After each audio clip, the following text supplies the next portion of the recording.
ఆ రాష్ట్రాలకి కడుతూ ఉన్నటువంటి సిచ్యువేషన్ మనం చూసాము. ఈ రోజు ఏంటి అంటే ఈ రాష్ట్రంలో ఉన్నటువంటి ధనవంతులు ఎవరైతే ఉన్నారో, ఎవరైతే పారిశ్రామికవేత్తలుగా ఎదిగిన వాళ్ళు ఉన్నారో, మీరు మార్గదర్శులుగా మారి ఈ రాష్ట్రంలో ఉన్నటువంటి పేద కుటుంబాలను బంగారు కుటుంబాలుగా తీర్చిదిద్దడానికి మీ భాగస్వామ్యం మాకు అవసరం ఇవ్వాలని చెప్పేసి ప్రభుత్వమే నేరుగా ఇందులో వారధిగా ఉండి ధనవంతులను పారిశ్రామికవేత్తలను పిలిచి వాళ్ళ యొక్క పార్ట్నర్షిప్ తోటి పేద కుటుంబాలను కూడా ప్రభుత్వమే సెలెక్ట్ చేసి వీరిరువురి యొక్క పార్ట్నర్షిప్ లో ఆ పేదరికాన్ని నిర్మూలించేటువంటి ప్రక్రియ అనేది నిజంగానే మనం అందరం కూడా గర్వించాల్సిన విషయం సార్. ఇది కనుక 100% సక్సెస్ఫుల్ గా రాష్ట్రంలో ఇంప్లిమెంట్ చేయగలిగితే దీంట్లో ఎదురయ్యేటువంటి చిన్న చితక అవినీతి లేదంటే ఇంకేదైనా వేరే మార్గాల్లో కనుక పారద్రోలగలిగితే 100% ఇది పూర్ పీపుల్ ని మిడిల్ క్లాస్ అండ్ రిచ్ వైపుగా తిప్పే విధంగానే 100% ఉండిద్దని చెప్పుకోవడంలో ఎలాంటి సందేహం లేదు సార్. బట్ దీంట్లో ఎదురయ్యేటువంటి ఆటంకాలు ఏవైతే ఉంటాయో వాటిని ఓవర్కమ్ చేయడంలో ప్రభుత్వం 100% సక్సెస్ఫుల్ గా పనిచేయగలిగితే ఇది సక్సెస్ అయిద్దని చెప్పడంలో అయితే మాత్రం నేనైతే హ్యాపీగా ఫీల్ అవుతున్నాను సార్ ఈ విషయానికి. ఎందుకంటే ఎప్పుడు ఆ తారతమ్యం అనేది తారాస్థాయిలో పెరిగిపోతుంది. పేదవాడు పేదవాడుగానే ఉండిపోతున్నాడు, పెద్దవాళ్ళుగానే వెళ్ళిపోతున్నారు. ఈ గ్యాప్ అనేది ఫస్ట్ లో 1 మెట్టు 2 మెట్లుగా ఉన్నది వాళ్ళు 10 మెట్లు 1 మెట్టు అన్న కాన్సెప్ట్ లోకి వెళ్ళిపోయింది సార్. కారణాలు ఏమైనా అవనివ్వండి దానికి సంబంధించి. బట్ ఈ గ్యాప్ అనేది పూర్తిగా ప్రభుత్వం చేతుల్లో ప్రభుత్వం ఉండి తగ్గించడానికి ఆస్కారం కల్పించే విధంగా ఈ P4 అనే ప్రోగ్రామ్ అనేది ఇంప్లిమెంట్ చేయడం జరిగింది. రానున్న రోజుల్లో దీని యొక్క రిజల్ట్ మనం చూసి 100% సక్సెస్ఫుల్ గా జరుగుతోంది అంటే దీన్ని ఇంకా మిగతా రాష్ట్రాలు కూడా ఇంప్లిమెంట్ చేసే సిచ్యువేషన్ అయితే వచ్చింది సార్. ఆంధ్రప్రదేశ్ ఈ విషయంలో మిగతా రాష్ట్రాలకు కూడా ఒక ఐకాన్ గా మిగిలేటువంటి అవకాశం సార్ ఇది. ఓకే. ఇప్పుడు ఇక్కడ ఒకటి రాయపాటన్న గారు నిన్న చంద్రబాబు పవన్ కళ్యాణ్ గారు మాట్లాడుతూ కొన్ని అంశాలు చెప్పారు. ఏంటి అంటే ఇప్పుడు గతంలో వైఎస్ఆర్ కాంగ్రెస్ పార్టీకి ఇప్పుడున్నటువంటి కూటమికి ఉన్నటువంటి తేడా, గతంలో ఎవరైనా సరే కంపెనీలు పెట్టడానికి లేదు పెట్టడానికి వచ్చినటువంటి కంపెనీలు ఏవైతున్నాయో వాటి దగ్గర నుంచి స్థానికంగా ఉన్నటువంటి ఎమ్మెల్యేలు ఎంపీలు అలాగే ప్రభుత్వానికి సంబంధించి కొంతమంది పెద్దలు ముడుపులు అడిగేవారు, అంతేకాకుండా వాళ్ళని కమిషన్లు అడిగేవారు. సో ఈరోజు ఆ కమిషన్లని మేము ప్రజలకి అందిస్తామని చెప్పేసి చాలా నిర్ద్వంద్వంగా ఆయన చెప్పినటువంటి పరిస్థితి. సో ఎలా చూడొచ్చు అంటారు దీన్ని?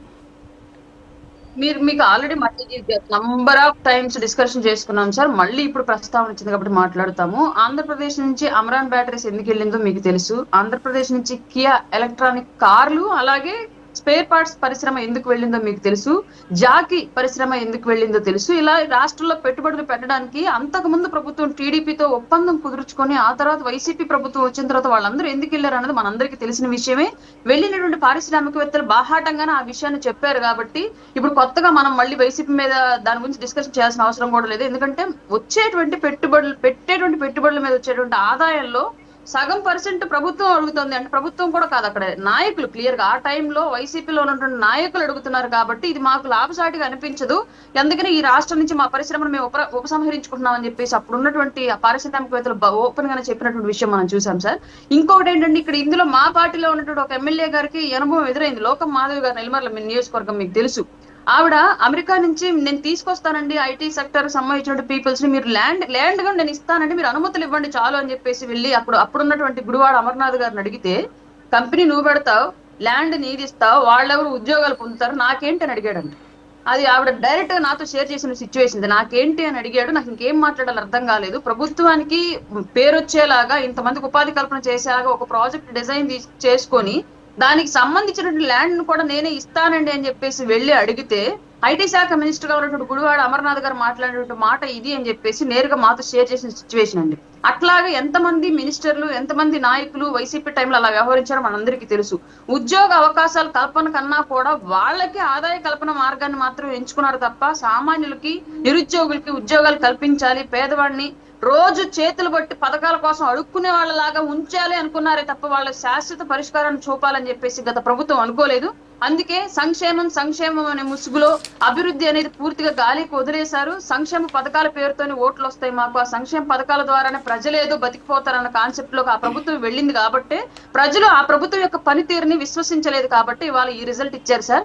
కాబట్టి గత ప్రభుత్వం యొక్క వైఫల్యాలను తాలూకు మేము ఎన్నో నేర్చుకున్నాము, అలాగే ఇప్పుడు ఉన్నటువంటి అవసరాలన్నింటినీ కూడా గ్రహించాం కాబట్టి రాష్ట్ర ప్రజలకు అవసరాలు ఏంటి అనేది క్లియర్ గా ఇవాళ స్వార్థాన్ని వదిలేసి సమాజం కోసం నిలబడేటువంటి ప్రభుత్వంగా ఇవాళ కూటమి ప్రభుత్వం ఉందని చెప్తున్నాం సార్.